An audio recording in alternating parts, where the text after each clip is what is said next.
mbiru borom ñaari tur yi dañ ciy tudd ka ci gën a siiw di Pape Cheikh Diallo mu am nag lu ci bees ndax actuellement bu ñu xoolee le bilan il y a 74 arrestations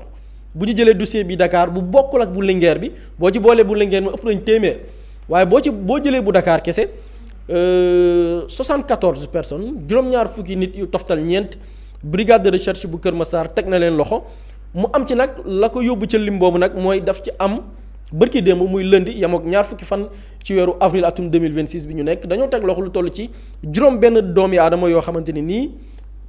ñi ngi leen jàpp gannaaw bi ñu defee l'exploitation technique maanaam caytu gi nga xamante nii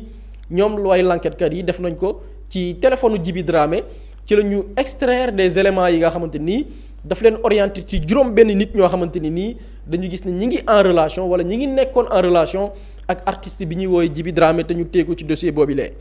ci juróom benn doomi aadama yooyu noonu seenu dëkkuwaay ñi ngi établir diggante Dakar ak Saly et doomi aadama yooyu noonu am na ci kenn koo xam ne tailleur la ñoom ñi ngi ko jàppee Grand Yoff am na ci beneen agent de sécurité bu ñu desee ci Grand Yoff boobu noonu moom it fa lañ ko tegee loxo am na ci benn artisan koo xamante ni nii ñi ngi ko jàppee zone de captage am na ci aussi beneen tailleur boo xamante ni moom ñi ngi ko jàppee diwaanu Pikine am na également beneen agent administratif boo xamante nii ñi ngi ko jàppee diwaanu Kounoune bokk ci département bu Rufisque mu am également beneen commerçant boo xamante nii dafa yëngu ci wàllum njaayum ay meubles moom ñi ngi ko tegee loxo fi nga xamante ni mooy Saly gannaaw lëkkaloo bi nga xamante nii wala collaboration bi dox diggante brigade de recherche bu Kër Massar ak gendarme yi nga xam ne ñi ngi diwaanu Saly biñ leen tegee loxo nag ñoom doom benn doomi aadama yooyu nga xam ni dañu jàpp ni ay partenaires Djiby Dramé lañ gannaaw bi ñu defee ak caytu ci téléphone am ñoom devant les enquêteurs wedd wuñ la nga xamante ni nii mooy seen orientation sexuelle maanaam ay góor lañ ñoo xamante nii dañuy am xememteef ak seen i moroom góor avoué nañ ko ba cité sax yeneen i tur yoo xamante nii tax na le quotidien Libération jàpp na ni il va falloir ñu xaar yeneen i arrestation mënees nañ koo xaar fan yi di ñëw concernant ce dossier gannaaw juróom-benn yooyu ñu jàpp tur yi nga xamante nii cité nañ ko maintenant lii beneen piste bi nga xamante nii dafa feeñ ci dossier bi muy la fois dernière boog xam naa dina xaw a reetaanloo nit ñi un peu Ibrahima Majib Seck dañ ne woon peut-être moo nar a détrôner ki nga xamante nii mooy Pape Cheikh Diallo en termes de partenaires actifs yi nga xamante nii doon na sëgg ak ñoom parce que Pape Cheikh Diallo on comptait une dizaine de partenaires entre 13 et 14 partenaires Ibrahima Majib Seck gannaaw ñenn ñi ñu mujjee jàpp ñu gis ni moom mi ngi ci 8 partenaires juróom-ñetti góor yoo xam ne mi ngi sëkk ak ñoom ba ñu jàpp ni il est dans une voie boo xam ni peut-être pour détrôner wala ravir la vedette à ki nga xamante ni mooy Pape Cheikh Diallo mais le cas de Djiby Dramé mën nañ ni moom ci trio bi mi ngi waaj a bousculer sax ki nga xamante ni nii mooy Ibrahima Majib Seck ndax bu ñu xoolee moom actuellement avec 6 personnes yu ñu laal wala ñu teg leen loxo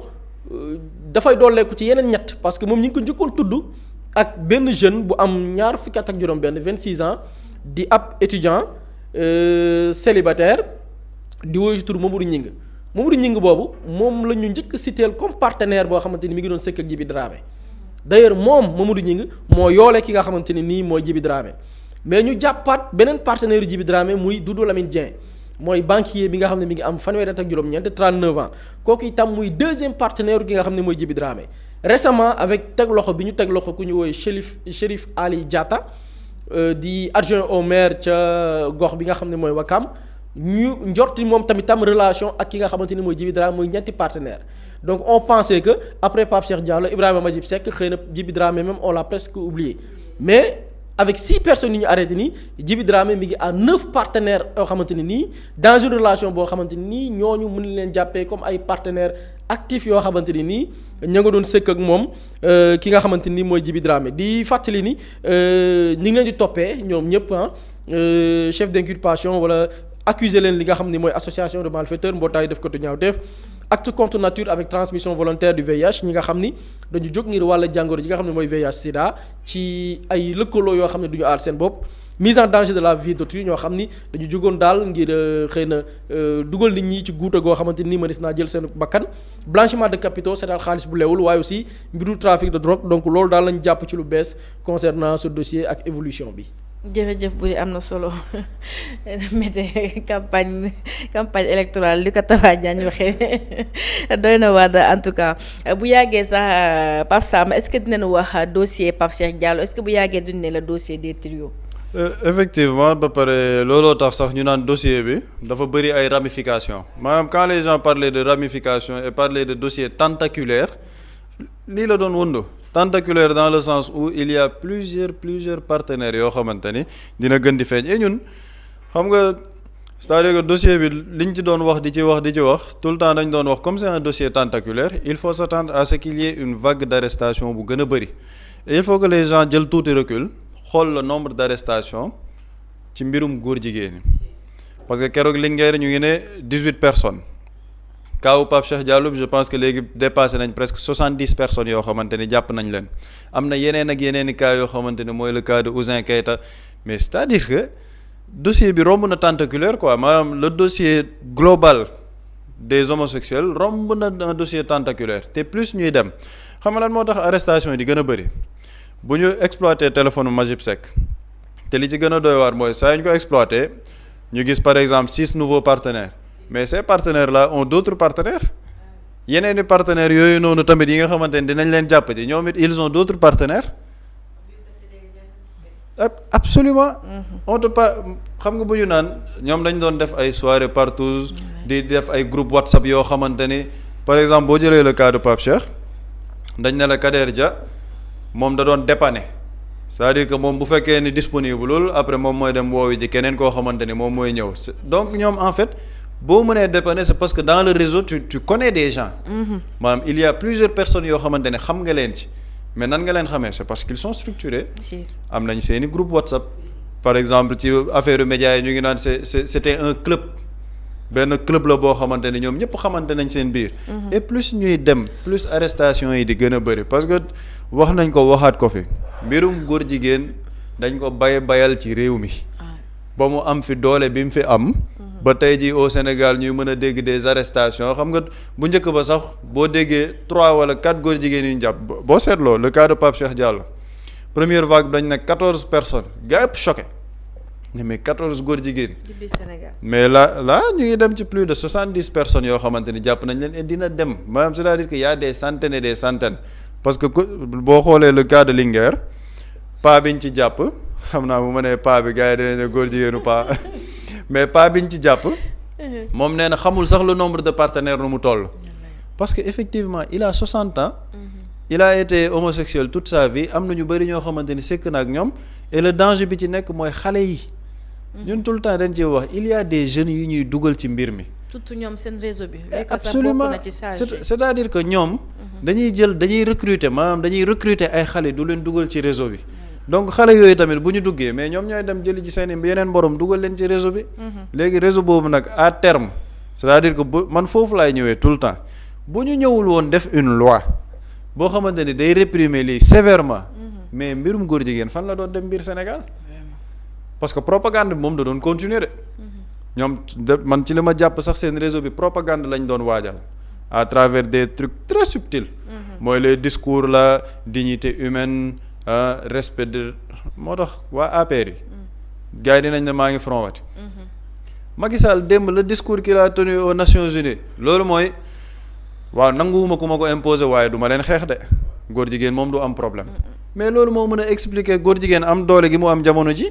ba ñu ciy dégg des dizaines et des dizaines d'arrestations chaque jour wala chaque 2 jours c'est parce que régime bi fi nekkoon xeexu leen deful dara pour gàkkal mbirum góor jigéen ci biir réew mi au contraire ba ñuy wax ci affaire góor jigéen dañ ne ils sont libres ils n'auront pas de problème avec le gouvernement mais s'ils n'ont pas de problème avec le gouvernement ils peuvent dérouler leur agenda tranquillement bëgguma leen waaye bañuma leen it waaw maanaam man daal bëgguma leen bañuma leen ba pare daanalee ne c'est une question de société il faut laisser à la société régler cette question mais comment la société dem maa ngi wax la société elle est régie par des règles xam nga mu ngi mel na ñu ne toxub yàmba question de société la ndax am na ñoo xam ne dañ koy tox pour faju keroog maa ngi gis Thiès benn paa bu ñu jàmm mu ne moom il avait des problèmes xool da ciy faju léegi bu dee loolu tamit léegi nañ ne question de société la am ñu ne waaw man damay tox pour faju am ñu ne non lii kenn waru ko nangu un état responsable est-ce que dina fonctionner comme ça mais nga ne c'est une question de société loolu mooy maanaam man daal du ma ci laal du ma ci takk mais boo xasee ba def loolu mooy tu leur laisses le champ libre yéen mën ngeen nekk ci réew mi def seeni réseau def seeni club di def seeni partous di def seeni ndaje di def transmission volontaire VIH bi mais en tout cas loolu yëpp li ngeen di def doo leen ci am problème ak gouvernement bi doo leen ci am problème ak état bi moo tax mu egg fi mu egg et lii nag loi bi lii moo doon importance bi parce que xam nga ñun dañuy wax ci affaire góor jigéen bi Pape Cheikh Diallo Djibi Dramé mais la chose la plus importante chaque fois ma wax ko mooy sida bi la chaîne de transmission xam nga dañ ne waxuñ chaîne de transmission involontaire chaîne de transmission volontaire maanaam ci sab tayeef nga xam ni yow da nga am jàngoro bi di dem uti ji yeneen nit yoo xamante ne da nga leen di dugal ci mbir mi pour wàll leen jàngoro bi c'est-à-dire que double peine dama lay def góor jigéen ba pare jox la sida waa léegi loolu mais loolu c'est extrêmement choquant mais moo tax nit ñi war ci wax maanaam di sensibiliser encore une fois maanaam communication bi ñu ciy def c'est toujours dans un souci de sensibilisation parce que tout le temps man dama koy rappeler ñu ngi lor ñi nga xamante ne ils sont porteurs du VIH et ce sont des porteurs sains yuy faju ci biir réew mi parce que ça existe dañoo dem ba kaawu góor jigéen yi bu ñu ciy wax sax dañuy jàpp ne maanaam nit ko am sida rek wala ko am VIH góor jigéen nga wala da nga nekk ci lu bon et pourtant il y a des gens qui ont contracté la maladie di faju ce sont des porteurs sains am njabootab lépp te bokkuñ ci ñaawteef yooyu waaye léegi am ay nit yu dajaloo ci benn consortium di yàq ci suñu jeunesse mais ñiy wax affaire góor jigéen ne waruñ ci wax mais xanaa dégguñ le dossier Pierre Robert ñu ne la il y a plus de 200 enfants yoo xam ci lu ñu xamagum plus de 52 000 fichiers pédopornographie dañuy jël ay xale di leen yóbbu sali des enfants de 5 ans à 10 ans di leen saxu pour wàll leen jàngoro bi def leen ay góor jigéen loolu yëpp di xew biir Sénégal mais il faut que les gens prennent la pleine mesure maanaam de danger bi nekk ci dossier bii nii moo tax da ngay gis ñu bëri naan waa il ne faut pas di ci demee émotion parce que nit xam nga dara jomb la saay man góor jigéen awma ci yow empathie c'est-à-dire que ku nekk ak sa appréciation ku nekk ak yow valeurs yi ngay défendre ku nekk ak sa xol et chacun est libre de voir comment il gère les choses man góor jigéen awma ci moom empathie surtout góor jigéen buy wàllaati sida de manière volontaire parce que loolu da nga bëgg a créer un danger public dans notre pays danger de santé publique donc man ñooñu awma ci ñoom empathie moo tax rendre un hommage procureur Saliou Dicko toute son équipe les FDS yi nekk ci dossier bi ils font un excellent travail parce que bu doon régime bi fi nekkoon kon mbir mi ci première arrestation lay arrêté nëppal ko parce que le dossier Pape Cheikh Diallo moom plainte contre plainte maanaam le gars Diop plainte ko moom mu contre plainte ko kii ne ko non c'est que damaa feebaroon moo tax ma photo filmé wu wan ko ni damaa feebaroon man it am naa ay picc moom daf maa wàll sida jëluma en charge kenn waxu ci dossier bi ñu suul ko ñu génn tranquillement continuer à faire leurs dégâts donc tey si on a une équipe boo xamante ni ñoom ñu ngi def la lumière sur tout ce qui se passe te maa ngi gis ñu ne ils sont dans l'attente d'une délégation judiciaire ci lan parce que bu ñu amee délégation judiciaire dañuy dem defaat des perquisitions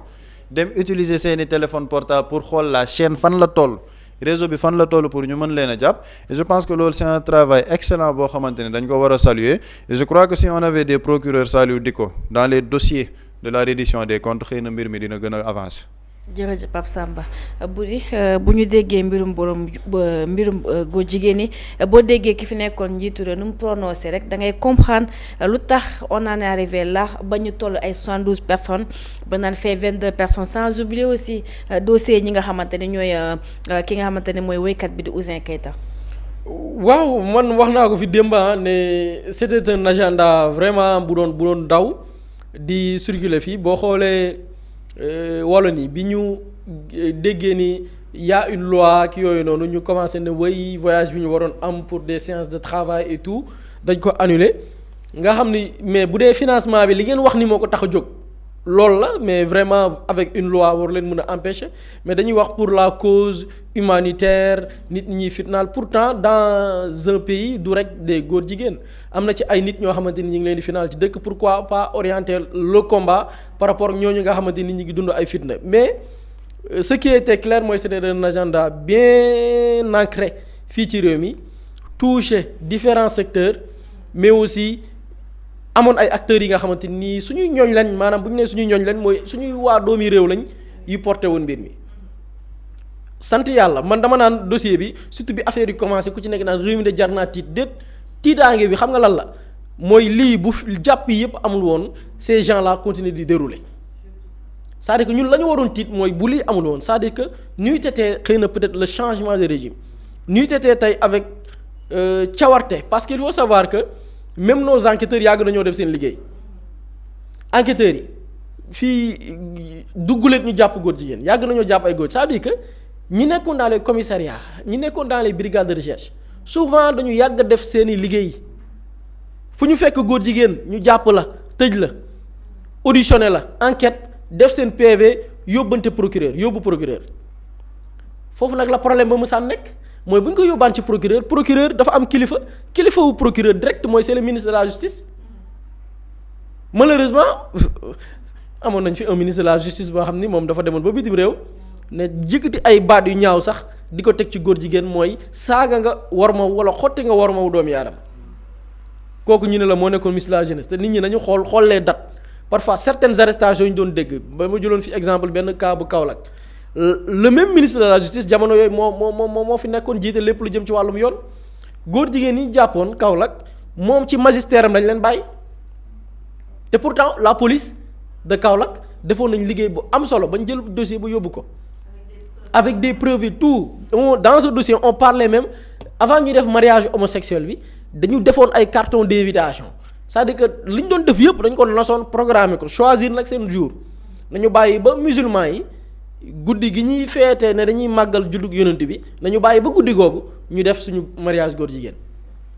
c'est-à-dire ñooñu bu ñu leen toppoon même li ñu naan atteinte à la foi maanaam laal ngëm-ngëmu nit sax mën leen ko toppee c'est-à-dire que lii la ay nit nekkoon di def ci réew mi et malheureusement fan ngay xamee ni ñun ñi fi jógee ils nous ont fait beaucoup de mal dans ce dossier benn waay ji ñu ciy tudd muy kamay ba ñu tudd en 2026 moom la ñuy déggaat ci beneen dossier ak ay jeunes yoo xam ni moo leen dugal ci affaire yi. Mously Immo Sénégal moo leen di indil saafara ci jafe-jafe bu ngeen am ci wàllum immobilier yow mi bëgg a jënd kër yow mi bëgg a tabax wala nga jaay sa terrain jokkool ak waa Mously Immo ku am sa kër bëgg ku la ko terrassel wala nga am sa tool bëgg ku la ko lotisel defal la ko ay terrain Mously Immo Sénégal daf leen koy jàppandal gunge leen ci anam gu mucc ayib ku am sa kër itam te nekkuloo ci biir réew mi bëgg ku la ko toppatool gérer la ko Mously Immo moo ci gën a gaaw gën ci wóor ku bëgg réfectionner tabax wala nga defar plan architecte mën nga jokkoo itam ak waa Mously Immo Sénégal mën ngeen leen a woo ci 77 887 25 13 77 887 25 13 Mously Immo indi saafara ngir jëndum kër tabax jaayum terrain terrasse ay tool wala lotissé ko defal leen ko ay terrain loolu lépp Mously Immo moo ci gën a gaaw man ngeen itam abonné ci seen chaîne YouTube Mously Immo Sénégal ngir am yeneeni xabaar yu gën a dëggu wala itam wàllum conseil ci wàllum immobilier fii ci biir réewum Sénégal